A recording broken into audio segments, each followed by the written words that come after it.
Arabic verbs have many classifications.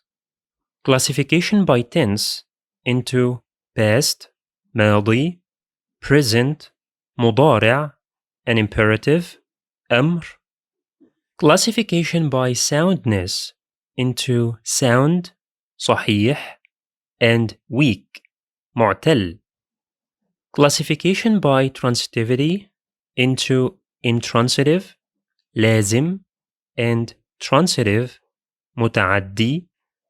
Classification by inflection into inflexible, جامد, and flexible, متصرف. Classification by augmentation into pair, مجرد, and augmented, مزيد. And classification by voice into active voice, مبني للمعلوم, and passive voice, مبني للمجهول. It sounds like a lot, but do we need to master all of them before learning conjugation? Nope, we definitely do not. What about pronouns? When conjugating verbs, we do not only change the verb's core form, but we also need to pay close attention to the attached pronouns.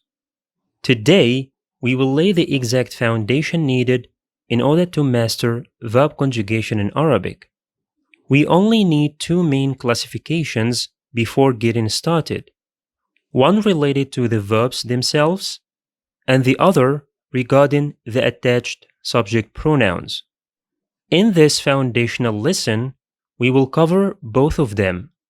If you absorb today's concepts well, verb conjugation in Arabic will become easy and fun. Hello friends, I am Mustafa Nasser from Arabic for Nuns. Welcome to the first lesson of this new course, Arabic Verb Conjugation. If you want to learn the fundamental steps you need to master Arabic verb conjugation, make sure to subscribe to the channel, activate the notifications bell, and like the video. And always check the video description for the download link of the free PDF files containing conjugation tables and summary charts. First, let's talk about the overall classification of verbs in Arabic. While there are many ways to categorize verbs, for conjugation purposes, we must of course consider the tense, past, present, and imperative.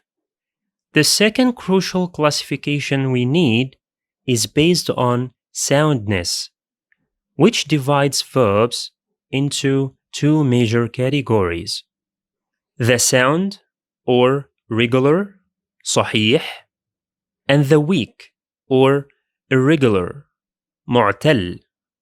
The basic difference lies in whether the verb's radicals contain any weak letters, known as حروف العلة, ألف, واو, and ياء. The regular verb contains three subgroups. First is the regular intact, صحيح سالم, which is any verb containing no hamza and no doubling in its radicals, like فعلا. Second is the hamzated, مهموز, which, as the name suggests, is a regular verb with a hamza as one of its radicals, as in سألا. Lastly, we have the doubled, المضاعف, which has two further subgroups: the triliteral doubled, مضاعف, ثلاثي, in which the second and third letters are identical. It features the standard doubling indicated by a shadda at the end, such as مد, which is originally ما دا دا when you untie the doubling. And we also have the quadrilateral doubled, مضاعف رباعي, which contains two pairs of identical letters, the first and third, and the second and fourth, as in قهقه. Regarding weak verbs, We have two subgroups based on the number of weak letters. Verbs with one weak letter include the assimilated, مثال, whose first radical is weak, such as وصل or يئس. The hollow, أجوف, whose middle radical is weak, like قال. And the defective, ناقص, whose final radical is weak, like رمى. For verbs with two weak letters, we have the conjoined, لفيف مقرون, where the two weak letters are adjacent, such as شوى, and the separated, لفيف مفروق, where the two weak letters are separated, as in وقى. You can download the final classification diagram as a PDF from the link in the video description. Each of these classes follows specific rules during conjugation, which we will study together step by step. There is another essential classification we must understand regarding subject pronouns. When we conjugate verbs in Arabic, we do not simply modify the main body of the word. We attach the subject directly to the verb in the form of a suffix.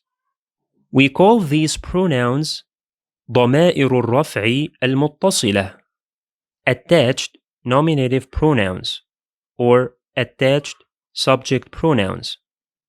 These pronouns appear as suffixes that join the verb during the process of conjugation. Let's identify these attached pronouns clearly. First is تاء الفاعل, the ta of the subject. Second is ياء المؤنثة المخاطبة, the ya of the second person singular feminine. Third is ألف الاثنين, the alif of the dual. Fourth is واو الجماعة, the waw of the masculine plural. Fifth is نون النسوة, the noon of the feminine plural.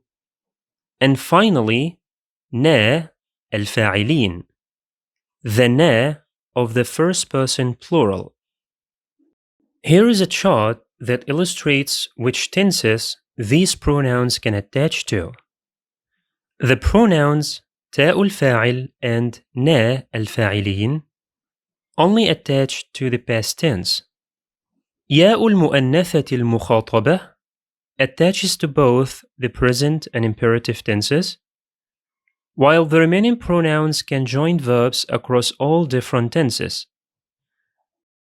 The final concept I want to cover here is one more useful breakdown regarding attached pronouns and suffixes, classifying them by their vowels. Some attached pronouns are voweled, متحرك, while others are unvoweled or static, ساكن. Voweled subject pronouns, ضمائر الرفع المتحركة, are those that carry a short vowel, فتحة, ضمة, or كسرة, such as تاء الفاعل. If we look at some of its forms, we can clearly see a short vowel on the letter تاء. On the other hand, unvoweled subject pronouns, ضمائر الرفع الساكنة, carry no short vowels, like واو الجماعة and ألف الاثنين. We will see the different forms of the attached pronouns in the next lesson.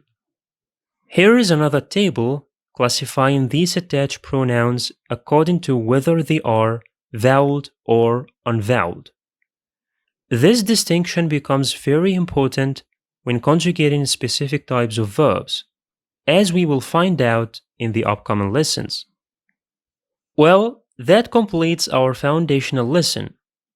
In the next video, we will dive straight into active verb conjugation using the suffix tables we covered today. Don't forget to download the PDF files from the link in the video description below. You will see 3 separate files. Simply click the link, enter your email address, click on Request PDF, then a confirmation email will be sent to your inbox in which you will see the download button. To keep building your Arabic grammar and conjugation skills, remember to subscribe to the channel, click the notification bell for new updates, and leave a comment if you have any questions. I'll see you in the next lesson.